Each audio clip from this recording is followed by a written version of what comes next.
ہر قسم کے روحانی جسمانی مسائل اور وظائف کے لیے پیر اقبال قریشی چینل کو سبسکرائب کریں۔ ایک آپ کو میں ان کا اسم اعظم کا تھا، ان کی انگوٹھی پہ لکھا ہوا تھا۔ جب امام صاحب سے پوچھا جاتا، وہ میں بعد میں بتاؤں گا، اگلے جمعے یا بتا دوں گا، ٹھیک ہے نا۔ ابھی ایک اور وظیفہ ان کا بتاتا ہوں آپ کو، تاکہ آپ کو اور صحیح چیزیں ہیں۔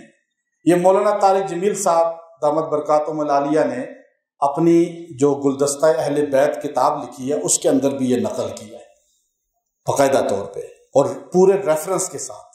میں نے ابھی تک جو باتیں کی ہیں ساری مستند کتابوں سے کی ہیں۔ آپ کا ایک ایسا دعائیہ کلمہ جس سے غیب سے اللہ کی مدد آتی ہے۔ آپ لوگ سارے چاہتے ہیں نا غیب سے مدد آئے۔ اہل بیت کے گھر کا ایک تحفہ دے رہا ہوں اور امام جعفر صادق رحمۃ اللہ علیہ کی زبان سے نکلے ہوئے الفاظ دے رہا ہوں، اور مستند ترین الفاظ ہیں اور اتنے آسان ہے کہ آپ سب کو ابھی یاد ہو جائیں گے۔ آپ اگر یہ اعمال کر لیں گے، کوئی پریشانی ہے، کوئی حاجت ہے، آپ کی پوری ہو جائے گی، یوں پوری ہوگی۔ وہ وظیفہ کیا ہے؟ مصر کے امام لیث ابن سعد، جن کی فقہ مصر میں عام ہوئی، وہ کہتے ہیں میں حج کے لیے پیدل گیا۔ جب میں عصر کی نماز پڑھ لی حرم کعبہ میں، تو مجھے خیال آیا کہ چلو جبل ابو قبیس پہ چلتا ہوں جو صفا کے ساتھ ہے۔ اب تو ختم ہو گئے وہ پہاڑ، کہ وہاں شق قمر ہوا تھا، ہمارے نبی نے انگلی یوں کی تھی، چاند دو ٹکڑے ہوا تھا، وہاں جا کے دیکھتا ہوں۔ کہا میں پہاڑ پہ چڑھا تو میں نے ایک بوڑھے آدمی کو دیکھا کہ وہ پہاڑ پر بیٹھا ہوا ہے اور دعاؤں میں لگا ہوا ہے، دعاؤں میں مشغول ہے۔ اب وہ کیا الفاظ کہہ رہا ہے؟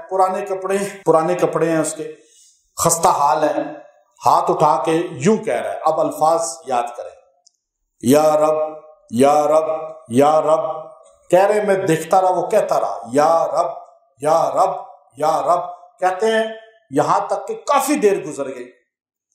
پھر اس نے کہنا شروع کر دیا یا ربا یا ربا یا ربا یا ربا۔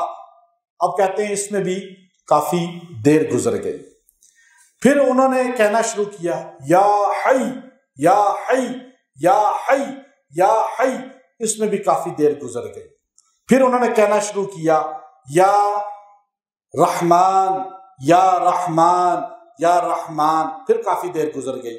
پھر انہوں نے کہا یا رحیم یا رحیم یا رحیم، اس میں بھی کافی دیر گزر گئی۔ پھر آپ نے کہا یا ارحم الراحمین یا ارحم الراحمین یا ارحم الراحمین۔ کہا میں دیکھتا رہا، وہ اسی طرح دعا کرتے رہے۔ پھر انہوں نے اگلا جملہ بولا اپنے لیے، یہ یہاں تک دعا ہے جو آپ نے کہنے ہے۔ اب اس کے بعد انہوں نے کہا اللہم انی اشتہی من ہذہ العنب فاطعمنی، کہا اے اللہ، اللہم انی اشتہی من ہذہ العنب، اے اللہ مجھے انگور کھانے کو دل کر رہا ہے۔ وہ پہاڑی پہ، چٹیل پہاڑ، مکہ کے پہاڑ تو آپ کو پتہ ہے انگور کدھر سے آئے گا، اور اس زمانے میں اس طرح دکانیں بھی نہیں تھی۔ اب کہہ رہے ہیں اے اللہ مجھے انگور کھانے کو دل کر رہا ہے، اور پھر کہا اے اللہ میرے کپڑے پرانے ہو چکے ہیں، تو مجھے چادریں عطا کر، انگور عطا کر۔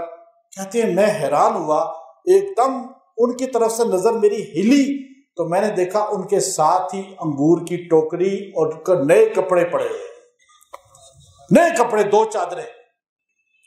میں حیران ہو گیا، تو انہوں نے آمین کہی، ہاتھ یوں پھیرا، تو جب وہ کھانے کے لیے بیٹھے تو میں آگے بڑھا، میں نے کہا میں نے پہچانا نہیں یہ کون ہے۔ کہنے لگا میں نے کہا میں بھی آپ کے ساتھ دعا میں شریک تھا۔ کہا کون ہے؟ کہا آپ جب دعا کر رہے تھے تو میں آمین کہہ رہا تھا، آمین۔ تو آپ نے کہا کھاؤ پھر انگور۔ کہتے ہیں میں نے ان کے ساتھ بیٹھ کے کھائے۔ لیث ابن سعد کوئی چھوٹا آدمی نہیں ہے، علماء کو پتا ہے، وہ مصر کا امام ابو حنیفہ کی طرح امام تھے۔ سفیان ثوری، لیث ابن سعد، ان کی فقہ آہستہ آہستہ ڈاؤن ہو گئی، لوگ ناپید ہو گئے، تو باقی اللہ نے ان 4 کی رکھی ہے ائمہ ربہ کی۔ وہ کہتے ہیں کہ ایسا انگور میں نے پوری زندگی میں نہیں کھایا تھا۔ کہا پھر انہوں نے مجھے کہا کہ ان میں سے ایک چادر لے لو۔ میں نے کہا نہیں مجھے چادروں کی حاجت نہیں ہے۔ تو کہا اچھا پھر نیچے ہو جاؤ، میں اپنے کپڑے چینج کر لوں۔ تو آپ نے ایک چادر سے تہبند باندھا دوسرے سے قمیص کے جیسے احرام باندھتے ہیں، آپ نے وہ کیا اور پرانے کپڑوں کو اسی طرح تھیلے میں ڈالا، ہاتھ میں پکڑا اور میرے ساتھ نیچے اترنا شروع کیا پہاڑی سے۔ کہا جب وہ صفا کے سامنے اترے تو صفا پہ مروہ پہ لوگ چل رہے تھے، تو ایک آدمی آگے بڑھا، اس نے کہا یا ابن رسول یہ کپڑے مجھے دے دیں، اللہ آپ کو جنت کے کپڑے دے گا۔ کہا اس سوالی نے جب سوال کیا تو امام جعفر صادق نے اپنے کپڑے اس کے حوالے کر دیے، تو میں اس بندے کے پیچھے ہو گیا، میں نے کہا یہ ابن رسول کیسے ہیں؟ اس نے کہا تم نے نہیں پہچانا، یہ امام زین العابدین کے پوتے ہیں، امام جعفر صادق ہیں۔ تو کہا میں نے نام تو سنا ہوا تھا، میں دوڑا پیچھے، میں نے کہا حضرت نصیحت کریں، پھر میں آپ کی خدمت میں رہا اور میں نے علم کو مزید سیکھا۔ اب یہ کتنا مختصر وظیفہ ہے، الفاظ کیا ہیں اب دیکھیے کتنے آسان، یا رب یا رب یا ربا یا ربا، یا حی یا حی یا رحمان یا رحمان یا رحیم یا رحیم یا ارحم الراحمین، بس اتنے سی۔ پھر اس کے بعد دعا کریں، اللہ آپ کی ہر دعا کو قبول کرے گا۔ وآخر دعوانا ان الحمد للہ رب العالمین۔ ایک چیز اور سن لیں،